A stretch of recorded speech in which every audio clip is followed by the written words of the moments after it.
The Art Director's Debrief, Wuthering Heights Deconstructed, Episode 2, The Feral Children of the Moors.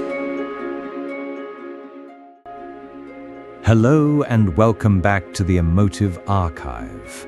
In our first analysis, we witnessed the haunting that frames this entire narrative. The ghostly plea of Catherine Earnshaw that establishes Wuthering Heights as a story that transcends the boundaries of life and death. Today, we heed that ghostly call and journey back in time. Through the voice of our narrator, Nellie Dean, we will deconstruct the origins of this great tragedy. The chapters we will analyze today, chapters 4, 5, and 6, are the bedrock of the entire novel. They detail the arrival of the outsider, the formation of a savage and inseparable bond, and the first fateful collision with the civilized world.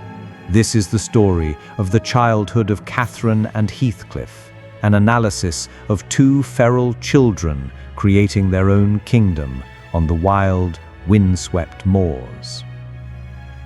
Chapter 4 begins with the inciting incident of the entire backstory, the arrival of Heathcliff. Mr. Earnshaw returns from a trip to Liverpool and unveils what he has brought back. Not the toys his children were expecting, but a dirty, ragged, black-haired child. This moment is a masterclass in social and racial commentary. Heathcliff is immediately branded as an outsider, a cuckoo dropped into the Earnshaw nest. He is described as a gypsy, a lascar, or an American or Spanish castaway, his origins unknown, his race ambiguous. This ambiguity is deliberate. He is the ultimate other, a being who does not fit into the established social or racial hierarchies of 19th century England. The family's reaction is immediate rejection. Mrs. Earnshaw is horrified, and Hindley, the legitimate heir, sees him as a usurper from the very first moment. This initial hostility establishes the core conflict that will shape Heathcliff's entire existence. His battle against a world that has deemed him illegitimate and inferior from the moment he appeared. Only Catherine, after an initial childish outburst, begins to form a connection with him. This bond is forged in their shared rebellion against Hindley's tyranny and their mutual love for the wild freedom of the moors. After Mr. Earnshaw begins to show a clear and doting favoritism towards the stoic and resilient Heathcliff, Hindley's jealousy hardens into a cruel, systematic abuse. This abuse is a critical part of Heathcliff's psychological development.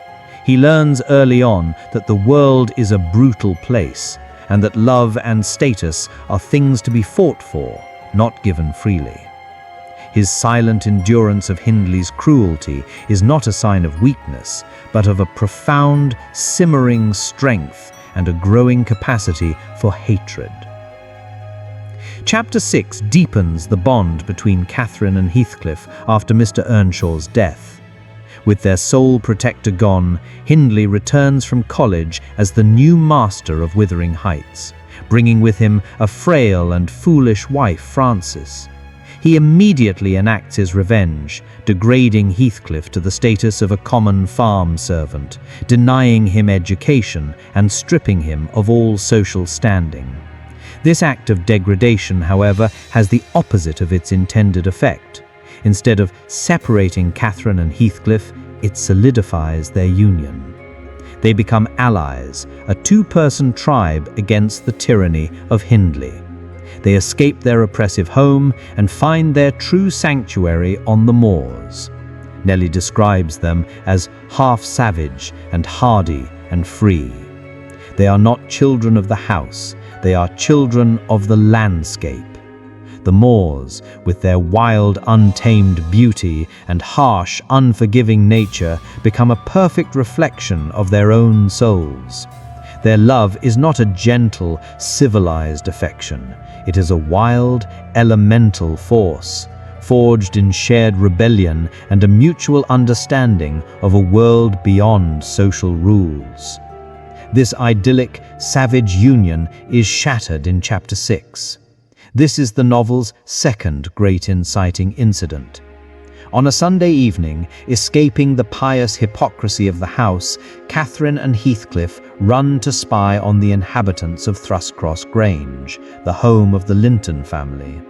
What they see is a world that is the antithesis of their own. Thrushcross Grange is a paradise of civilization. It is brightly lit, filled with crimson carpets and chandeliers. But the inhabitants, the young Edgar and Isabella Linton, are weak, spoiled, and crying over a pet dog. Catherine and Heathcliff watch this display of pampered fragility with scornful laughter. They, who are strong and free, see the Lintons as pathetic, caged creatures. The fateful moment comes when they are discovered.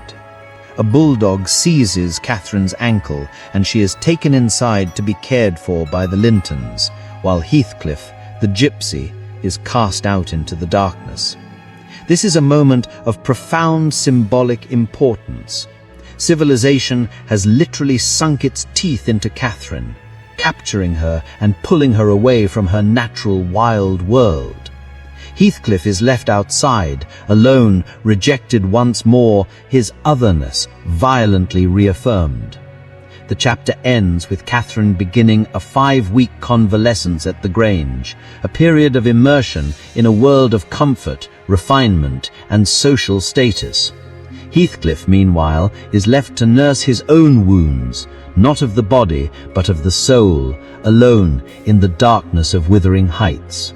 The separable bond has been broken for the first time, and the seeds of the novel's central tragedy have been sown. Now that we have anatized the events of this formative period, let us elevate our analysis. The childhood of Catherine and Heathcliff is not simply a backstory. It is a profound and radical exploration of the conflict between nature and civilization, between a feral state of being and the rigid structures of society. Let us posit a new thesis. The bond between Catherine and Heathcliff is not a romance. It is a feral social contract. While political philosophers like Rousseau wrote of a theoretical state of nature, Emily Bronte creates one, embodied by the wild, amoral landscape of the moors. In this world, there is only one law, the law of authentic selfhood, of instinct, of a deep, elemental connection between two souls who see themselves as one. Catherine and Heathcliff, as children, form their own private society, a two-person tribe with its own rules and its own morality. Their love is not about courtship or social propriety. It is a pagan, almost mystical union. Catherine's famous declaration later in the novel, "I am Heathcliff," is not a romantic metaphor. It is the literal constitution of their feral society. They are not two separate people in love. They are two halves of a single, wild entity.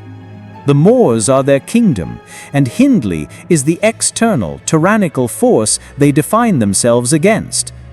Thrushcross Grange in this reading is not just another house. It is the embassy of a rival superpower, civilization. It represents everything their feral world is not. It is a world of artificial light, of rules, of social hierarchy, of property, and of repressed emotion. The Linden children, crying over a lapdog, are a perfect symbol of this world's weakness and frivolity in the eyes of the feral children. The moment the bulldog, a domesticated, weaponized animal, bites Catherine is the moment civilization declares war on nature. It is an act of violent assimilation. Catherine is captured, taken inside, and subjected to a 5-week process of re-education. She is taught the language of dresses, of manners, of social status. She learns that in this new world, her wildness is a flaw, and her beauty, when properly presented, is an asset. When she returns to Wuthering Heights, she is a changed being. She is now a hybrid, a creature of two worlds, and this is the source of her tragedy. She is now dressed as a lady, and she is careful not to get her fine clothes dirty. The first sign of the schism is her laughter at Heathcliff's unkempt appearance and his profound humiliation. The feral social contract has been violated for the first time. She has judged him by the standards of the civilized world, the world of surfaces, not by the standards of their shared soul. This is the first betrayal, the first crack in their unified existence. Heathcliff's reaction is to internalize this new law. If appearance is what matters, then he too must change. His plea to Nellie to make me decent is a heartbreaking moment. He is trying to learn the language of this new world to win back his other half. But it is a language he can never master, because he is, and always will be, the ultimate outsider. Hindley's continued abuse only reinforces his otherness, cementing his status as a permanent underclass. The die is now cast.